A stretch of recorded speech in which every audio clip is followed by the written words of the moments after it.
Mutuo ba mo ani kung aluman daw ang tabadidoy ug tabadiday sa usa ka tawo? Gukdunon? DJ Sam, mao na karon ang akong sitwasyon. Napuno kog konsumisyon tungod aning dakong alom sa itmigims ug tabadidoy sa akong bana. Itago na lang ko ninyo sa pangalang Daphne. 25 anyos na ko ug taga dinhi lang sa Davao del Norte. DJ Sam, wala pa ko'y anak. Tungod kay naning kamot yung kong kontrol.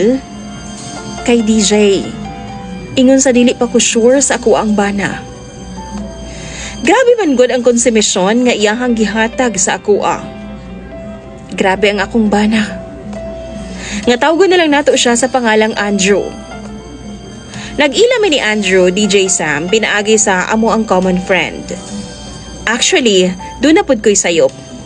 Kay nakaibaw naman ko nga daghang mga babae ang nalambigit niya kaniadto. Apan lagi kay nadalaman ko sa iyahang mga tamis nga panaad. Maunang nahulog jud ko niya. Bale, 2 months lang ang ligawan na DJ Sam. Gisugot na dayon nako si Andrew. Sa pipila namo ka buwan nga mag-uyab, daghan jong kaparamdam nga mga babae niya DJ Sam. Mga babae nga nagkagusto niya. Sa iyang social media, daghan sigig panghagit og inom, ana-ana og pangigat sa iyaha. Pero nakita nako nga wa gyud niya ginapansin kay wa man niya ginareplyan. Dihang nagstorya mi sa iyahang mama DJ Sam, nahisgutan namo ni nga problema. Ug sumala pa sa iyang mama, ang solusyon lang daw aron maundang na nga sumpa. Magminyo na si Andrew. Pagkadungog na ako ato DJ Sam, saway duha-duha, gihagit na dayon na kog kasal si Andrew. Nakurat pa gani siya, apan lagi kay gihatagan man ako siyag ultimatum, nga kung dili siya musugot, magbulag na lang ni. Napugos in town siyag uo DJ Sam. Ug pagkaugma dayon, gaasikaso nami sa among kasal. In 2 months, nakasal na jud mi, hoping nga magbag-o na ang daga na sa among kinabuhi ni Andrew. Apan pipila na kabuwan ang milabay human sa among kasal ni Andrew. Maura man gihapon. One time, gisilip na ako ang cellphone sa akong bana. Og nitambada sa ako ang mga mata, ang mga sweet messages, ug mga pangagni sa mga babae DJ Sam. Mga kauban daw to niya sa trabaho, ug ang uban mga kaila. Napagani ng hagit ug ana-ana kay lagi daw, iyahang bana naa na sa abroad. Uga na daw kaayo siya. Wa ko'y nakita bisan isa ka reply DJ Sam, pero wala gihapon ko makampante. Halos maupaw na ko sa kainit sa ako ang ulo. Nagsurok jud ang ako ang dugo DJ Sam. Gi-confront na ko si Andrew, pero same before, deny gihapon siya. Ug ingon pa siya, pasagdan ra daw nako sila.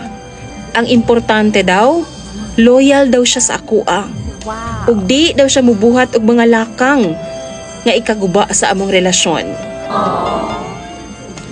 Last week lang DJ Sam, birthday ni Andrew.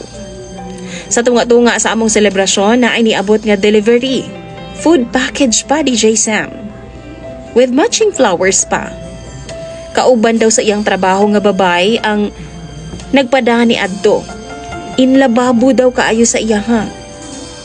DJ Sam, dakong away jud namo ni Andrew, ug this time mi-demand ko niya nga mag-resign sa trabaho. Pero dili siya DJ Sam. Gipapili na ako siya kung ako ba or katong trabaho niya nga pulos mga bigaon ang mga kauban. Pero wala siya mitingog. Hinuon iyara kong gikatulgan. Og tibuok gabi kong naghilak sa iyang kiliran DJ Sam. Kay sakit jud kaayo ang akong gibati. Naghuna-huna ako nga sulungon ang maong babae sa trabahoan, pero nagpugong ko kay mubaba pod ang ako ang dungog kung mauhon. Nagpaabot na lang ko nga pagkabuntag DJ Sam, dili na siya mo duty sa trabaho, kay pasabot ana ako ang iyahang gipili. Apan nasayop ko. Sayo kay siya sa buntag gami duty. Maong sa akong kahiubos, gihipos na ako ang akong mga gamit ug mipauli na lang ko sa amo ang bahay, DJ Sam. Sige siyag chat ug tawag nako pero ginaantos na lang jud nako. Gina-ignore nako. One time gitubag nako siya, apan na disappoint lang ko DJ Sam. Kay wa man gihapon mausab ang iyang desisyon. Di gihapon siya mopahawa sa iyang trabaho. Kana lang man ang akong gusto madungog DJ Sam. Ug mopauli na dayon ko sa iyaha. Miundang na pud siya og tawag nako kay lagi, mura daw kog bata. Unsay bata? Halos wala na ko'y tulog sa sigig overthink tapos iya harang i-invalidate? Bata din ang gusto lang protektahan ang among marriage. Sa tinuod lang, wa na ko'y gana sa among relasyon ni Andrew. Maunang nagdesisyon na lang ko, nakalimtan siya ug magpalayo na lang ko. Apan kung kanus buo na ang akong desisyon, DJ Sam. Saka pud siya niabot sa amo ang bay o gisuyo kog taman. Apan kana lagi. Dili man gihapon niya ihatag ang akong demand nga mohawa siya sa trabaho.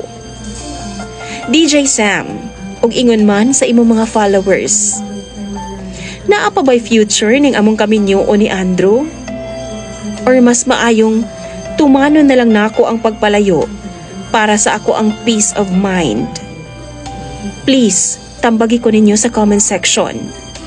Imong follower, DJ Sam, Daphne.